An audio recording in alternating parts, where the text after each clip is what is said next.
Quando nós damos uma festa de aniversário, de casamento, de pedido, ou porque alguém conseguiu uma licenciatura, nós gostamos de convidar os nossos amigos.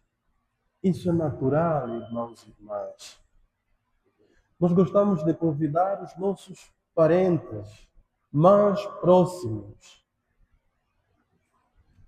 Como é que Jesus vai nos dizer uma coisa como esta que nós acabamos de ouvir no Evangelho, que não devemos convidar os nossos irmãos, não devemos convidar os nossos parentes, por mais ricos que sejam? Por quê? Como é que nós devemos interpretar essas palavras de Jesus Cristo dirigidas a um dos principais fariseus? Irmãos e irmãs, aqui trata-se de verificar a nossa intenção. Com que intenção é que nós fazemos as coisas? Por isso é que Jesus no final diz, para não corrermos o risco de sermos um dia retribuídos. Isso significa que todas as vezes que nós tivermos que praticar um ato caritativo, praticar a caridade entre nós, devemos fazê-lo sem esperar nada a troca. Num mundo como esse, o nosso, é difícil. Há pouco tempo eu mencionei casamentos, pedidos, aniversários. Nós gostamos de convidar essas pessoas. A intenção está mais do que clara, para que nos convidem também ou para nos autopromovermos. Sim, porque nós queremos aparecer de alguma maneira na sociedade. Nós queremos que os outros digam: viram quão grande foi a festa do casamento do fulano e da fulana. Viram quão grande foi a festa do aniversário do fulano. Nós gostamos disso. E Jesus hoje nos diz claramente: não deve ser assim entre nós. Não é assim. Porque quando nós fazemos algo igual, como dizia Santo Agostinho, esperando algo em troca, ao praticarmos aquele ato supostamente caritativo, automaticamente já nos foi reembolsado o favor que nós acabamos de fazer. Quem deve ser aquele que deve retribuir a nossa caridade é Jesus Cristo, que vai fazê-la no dia da ressurreição. Devemos amar, e o exemplo do amor que não se espera nada é mesmo esse de Jesus Cristo. Irmãos e irmãs, vamos pensar numa coisa. Nós aqui somos capazes de retribuir o amor que Deus tem por cada um e cada uma de nós? Não, porque se fosse assim, provavelmente já não estaríamos aqui. Isso é para dizer que todos os dias Deus nos dá uma oportunidade. O amor de Deus por nós é paciente ao ponto de nos esperar toda a vida. É a esse tipo de amor que somos chamados quando fazemos o bem, quando darmos esmola a alguém que fica lá fora. Não devemos esperar que essa pessoa automaticamente nos agradeça. Mamãe, papá, muito obrigado. Está bem, é um ato, digamos assim, de boa educação agradecer as pessoas.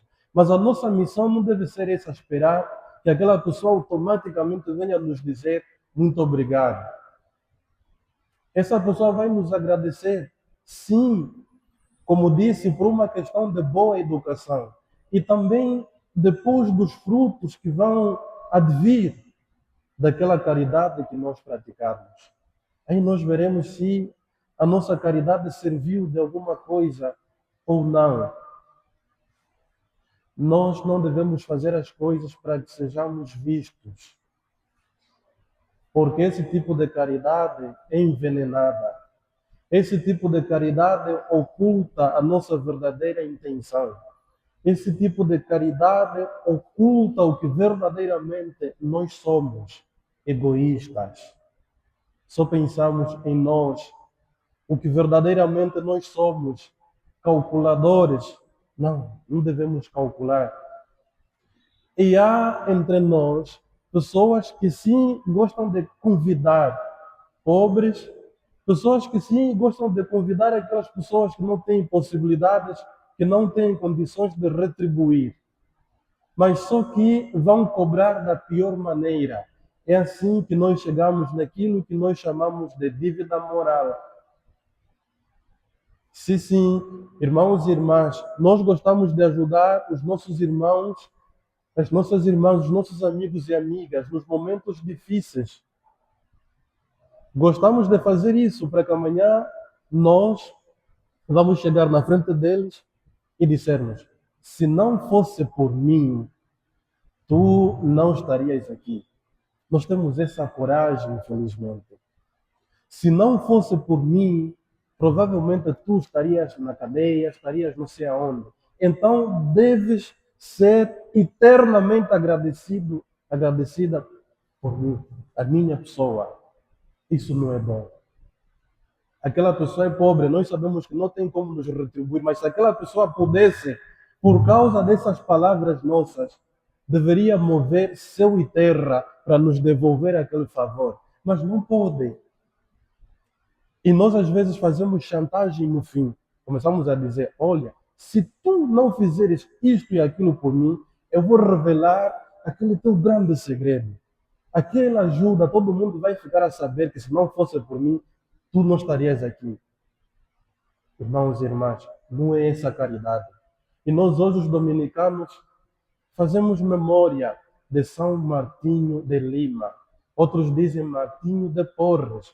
Alguém que lá nos anos de 1579, nas Américas, era filho de Santa Rosa de Lima. Acho que aqui sabem quem é. Ele, não sei se digo, pronto, naquele tempo ele foi mulato.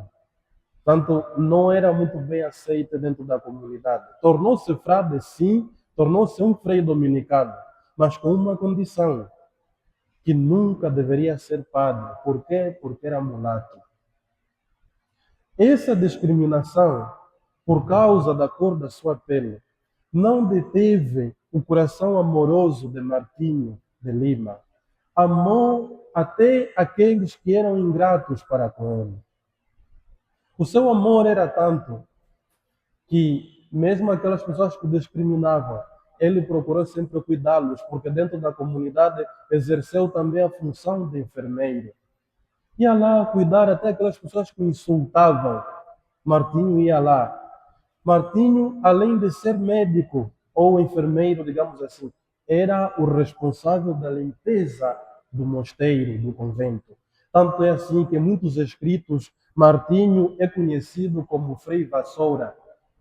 Sim, porque ele ficava lá na porta. O trabalho dele era varrer o convento todo e não se queixava.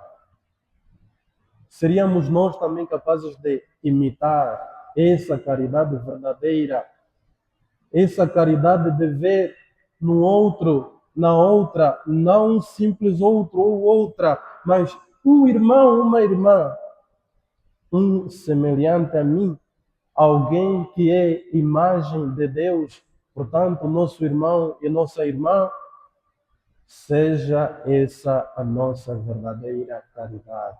A caridade, na verdade, como dizia o Papa Bento XVI. Seja essa a nossa caridade, irmãos e irmãs. Que assim seja.